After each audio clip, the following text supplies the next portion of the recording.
السلام علیکم ڈاکٹر صاحب۔ ڈاکٹر صاحب، میں ایک ریٹائرڈ آرمی آفیسر محمد ضیاء اللہ خان میرا نام ہے۔ میں آپ سے ایک کلیریفیکیشن چاہتا ہوں ریگارڈنگ سورہ والعصر ان الانسان لفی خسر۔ یہ عالم انسانیت کے لیے ایک بہت تشویشناک سورہ ہے اور کنڈیشنل سورہ ہے۔ اس میں ہر انسان کو بہت زیادہ تشویش ہونا چاہیے whether he is fulfilling all the 4 conditions in this surah or not۔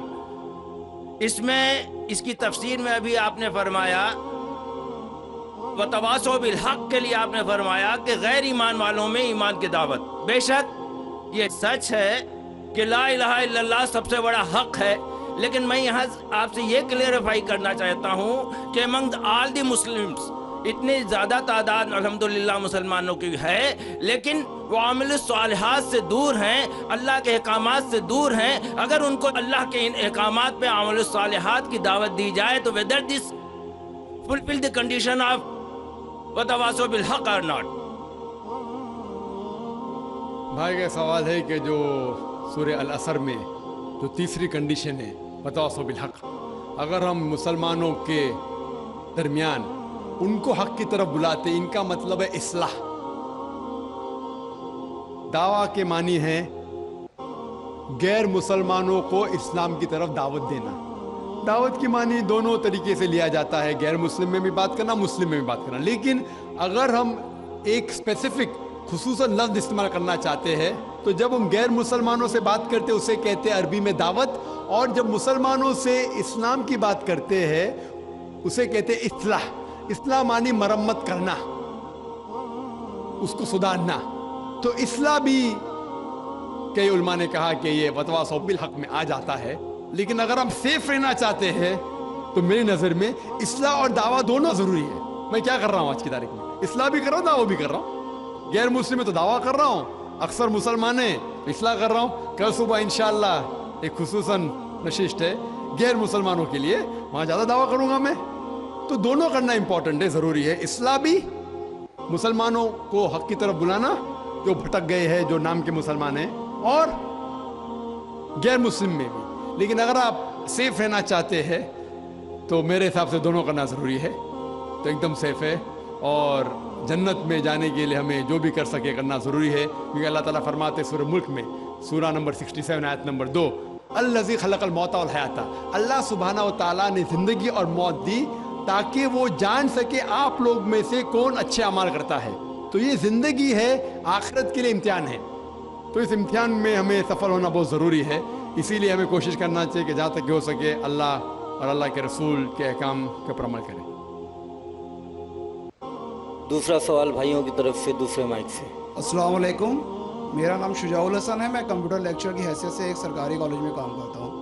جناب، آپ سے ملا ہوا وقت بہت قیمتی ہے اور بہت ناکافی ہے، لیکن پھر بھی میں 2 سوال کروں گا۔ آپ سے گزارش ہے کہ جو آپ نے نیم بتایا اس کے علاوہ جا کے ان دونوں سوالوں کا جواب دے دیں، مہربانی ہوگی۔ پہلا جو ہے دہشت گردی سے ریلیٹڈ ہے کہ یہ جو ٹیررزم کے لیے ابھی ایک صاحب مستورات سے کوشچن آیا تھا، اس کا جو آپ نے جواب دیا میں اس سے بہت زیادہ جو ہے سیٹسفائی نہیں ہوا۔ آپ نے بش اور امریکی طاقتوں کو بہت بڑا ٹیررزم بنا کے، اور جو مین سوال تھا اس کا جواب نہیں ملا۔ میرا سوال یہ ہے کہ کشمیر کی انوسنٹ کلنگ، یا افغانستان پہ جو آپ کے انفورس کر کے اسلام کو لوگوں نے کوشش کری طالبان نے، وہ، یا اسامہ بن لادن، ان تینوں کو اسلام اور قرآن کی روشنی میں جسٹیفائی کیا سکتا ہے یا نہیں؟ اور مہربانی کر کے دوسرا کوشچن بھی سن لیجئے۔ ایک سوال بھائی صاحب، ایک سوال جو رول ہے اس کے اوپر کیے۔ بھائی صاحب نے کہا کہ اہم سوال کشمیر کے بارے میں نے جواب دیا ہی نہیں۔ بھائی صاحب، وہ سوال میں کشمیر کا ذکر تھا ہی نہیں، آپ نے سوال ہی نہیں سنا، ویڈیو ریکارڈنگ ہے ادھر۔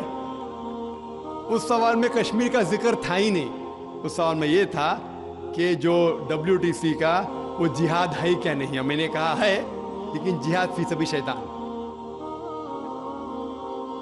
آپ نے دوسرا سوال کیا کہ میرے نظر میں جو اسامہ بن لادن کر رہا ہے وہ قرآن اور حدیث کی روشنی میں صحیح ہے کیا نہیں، جو لوگ کشمیر میں جھگڑ رہے وہ صحیح ہے کیا نہیں، جو افغانستان میں کر رہے صحیح ہے کیا نہیں۔ 3 سوال، ایک سوال کے 3 حصے۔ میں پہلے کا جواب تو دے چکا ہوں، شاید آپ نے نہیں سنا، کہ اسامہ بن لادن قرآن اور حدیث کی روشنی میں صحیح کر رہا ہے کہ نہیں۔ میں تو اسامہ بن لادن سے ملا ہی نہیں. آپ ملے ہوں گے, میں نہیں ملا. اللہ تعالیٰ فرماتے سورہ حجرات میں سورہ نمبر 49 آیت نمبر 6 میں, جب بھی کوئی آپ کو انفارمیشن کوئی چیز معلوم پڑتی ہے, خصوصاً اگر فاسق کے ذریعے ہے, تو اس کی تحقیق کرو. مجھے پتا نہیں, جو یہ CNN کہہ رہی ہے کہ اسامہ بن لادن نے WTC کو گرایا, اسامہ بن لادن تو کہتا میں نہیں گرایا. تو نہ میں اسامہ بن لادن سے ملا, تو میں یہ بھی نہیں کہتا اسامہ بن لادن قرآن حدیث پہ ہے یا نہیں ہے. اللہ عالم, اللہ عالم. اگر ہے تو جنت میں جائے گا, نہیں ہے تو نہیں جائے گا. مجھے ضروری نہیں کہ اسامہ بن لادن سے ملنا میرا فرض ہے, ٹھیک ہے نا. وہ آخرت کے دن میں فیصلہ ہو جائے گا. اللہ تعالیٰ آپ سے بھی نہیں پوچھے گا کیا وہ مجاہد تھا کہ دہشت گرد تھا, اور اللہ تعالیٰ فیصلہ کریں گے. سوال نمبر 2 کہ کشمیر میں جو لوگ جھگڑ رہے ہیں کیا وہ قرآن اور حدیث کے روشنی میں ہے کیا نہیں. میں کشمیر میں لاسٹ ایئر 2003 میں تقریباً 1 سال پہلے گیا تھا. آپ دیکھتے کہ کشمیری لوگ الگ الگ وجہ کے لیے جھگڑ رہے ہیں. اگر وہ وجہ قرآن اور حدیث سے صحیح ہے تو صحیح وجہ, اگر خلاف ہے تو خلاف ہے. یہ کہنا کہ سارے کشمیر قرآن حدیث کے اوپر ہے یا سارے کشمیر نہیں ہے, یہ بالکل غلط ہے. کچھ لوگ قرآن اور حدیث کے روشنی میں جدوجہد کر رہے ہوں گے تو صحیح جہاد کر رہے, کچھ لوگ اپنے ذاتی فائدے کے لیے ایک دوسرے کا قتل کر رہے, وہ بالکل غلط ہے. تو ہم دیکھتے ہیں کہ کئی بار کئی لوگ اپنے ذاتی فائدہ اپنا بنا لیتے ہیں. تو میں یہ نہیں جانتا ہوں خصوصاً کون کشمیری کیا کر رہا ہے. تو اسی لیے یہ کشمیر عام لوگ قرآن حدیث پہ عمل کر رہے کہ نہیں, آپ کو اس سے پوچھنا چاہیے جو پالیٹکس کے اندر ایک ماہر ہے. اللہ تعالیٰ فرماتے سورہ نحل میں سورہ نمبر 16 آیت نمبر 43, اور اللہ تعالیٰ فرماتے سورہ نمبر 21 آیت نمبر 7 میں فَاسْأَلُوا أَهْلَ الذِّكْرِ إِن كُنتُمْ لَا تَعْلَمُونَ. اس سے پوچھو جو اس فن کا ماہر ہے. میں پالیٹکس کے فن میں ماہر نہیں ہوں, میں دائی ہوں. تو کس طریقے سے جواب دینا غیر مسلم کو بولوں گا, لیکن پالیٹکس میں کشمیری لوگ کیا کر رہے ہیں, افغانی لوگ کیا کہہ رہے ہیں, وہ میں نہیں کہہ سکتا ہوں. میں اس فن کا ماہر نہیں ہوں. اگر کہوں گا تو قرآن کے خلاف جائیں گا. آپ اس سے پوچھو جو ماہر ہے. میں اس فن کا ماہر نہیں ہوں, میں دعوتی میدان کا ماہر ہوں. آپ بھگوت گیتا کے بارے میں پوچھئے, رامائن کے بارے میں پوچھئے, ہندوازم کے بارے میں پوچھئے, عیسائیت کے بارے میں پوچھئے, یہ افغانستان کے بارے میں یا کشمیر کے بارے میں. میں اس فن کا ماہر نہیں ہوں, لیکن یہ جانتا ہوں میں کہ جہاں تک کہ افغانستان کا تعلق ہے, طالبان کا تعلق ہے, ہم دیکھتے ہیں CNN کے اندر کہ کئی بار BBC اور CNN میں دکھایا گیا کہ ایک طالبان ایک خاتون کو بے دردی سے مار رہا ہے. طالبان خواتین کو مارتے ہیں ظالم لوگ. کیونکہ دائی ہونے کے حیثیت سے میں کئی ممالک کا دورہ کرتا ہوں. 2 سال پہلے میں ملیشیا میں گیا تھا. وہاں ایک شوہر اور بیوی سے ملاقات ہوئی جو ڈاکٹر تھے. بیوی گائنوکالوجسٹ تھی اور شوہر سرجن تھے. انہوں نے تقریباً 1 مہینہ افغانستان میں رہے, اور انہوں نے کہا مجھ سے کہ یہ جو ٹی وی میں دکھا رہے تھے کہ طالبان لوگ خواتین کو مار رہے, یہ بالکل غلط ہے. میں نے پوچھا آپ کو کیسا پتا غلط ہے؟ تو اس نے مجھ سے کہا, وہ میاں بیوی نے کہا, کیونکہ طالبان کو جو پگڑی باندھتے ہیں ان کے باندھنے کا ایک خصوصی طریقہ ہے. مثال کے طور پہ جب ہم عربوں کو دیکھتے, ہمارے لیے جو عجم ہے, ہمارے لیے سب عرب ایک جیسے پگڑی باندھتے, پھیٹا باندھتے, اپنا غترہ باندھتے.